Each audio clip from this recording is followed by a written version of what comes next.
Posible kaya na bumalik na dito sa Terra Firma itong si Russell Escoto.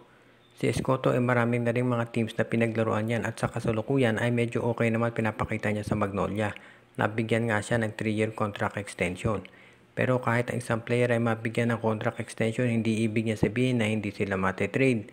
Nakita na natin yung nangyari dito kay Calvin Abueva na binigyan ng kontrata ng Phoenix pero tinrade sa bandang huli at pati na itong si Mac Bello na ganyan din ang ginawa ng Blackwater.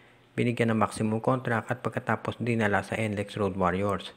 Itong si Escoto, 6'6 player na may tira sa labas pero ang naging problema talaga dito ay palaging injury prone. Pero lately medyo healthy na itong si Escoto at kapag binibigyan ng minuto nitong si Coach Chito Victolero ay nagpapakitang gilas naman. Kaya tignan natin kung papayag ang Magnolia na i-trade itong si Escoto sa Terra Firma. Dahil ang Terra Firma ngayon mukhang naghahanap ng isa pang stretch 4 na idadagdag sa kanilang lineup.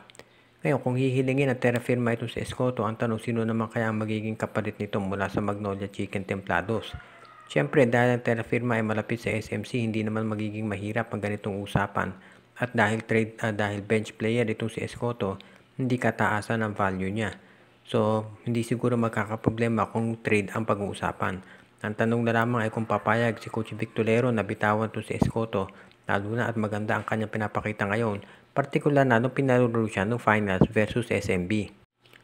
Itong si Anthony Semerad ay isa doon sa mga players na pinag-iinteresan ng maraming koponan ngayon.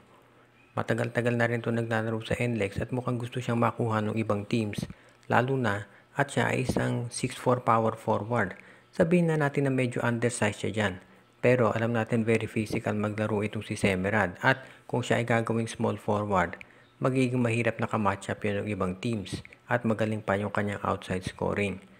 Hindi pa natin alam kung ititrade to ng NLEX pero mukhang ang Converge Fiber Exerts ay interesadong makuha ang kanyang serbisyo dahil ito nga isang magaling tumira sa labas. At alam natin iyan ang gusto ni Coach Aldin Ayo. Ngayon, meron pang isang team na gusto makakuha dito kay Semerad at yan ang Northport Batang Pier. Dahil siguro na-anticipate na ng Northport na mawawala itong si Arvin Tolentino. Kaya gusto nilang kunin itong si Anthony Semerad mula dito sa NLEX Road Warriors. Kung sakasakaling makuha ng Northport itong si Semerad, baka isang senyalis na yan na baka si Arvin Tolentino ay handa na nilang pakawalan. Depende na lamang yan kung sino ang makukuha nilang kapalit. Pero kung makuha nila, for example, dito si Abueva, magiging very interesting na magkasama si Semerad at si Abueva sa isang team. At of course, lalong magiging physical yung front court nitong Northport Batang Pier. Ang maliwanag dito, maraming teams ang gustong kumuha sa kanyang serbisyo ngayon. At ang tanong na lang ay kung papayag ang NLEX sa bagay na ito.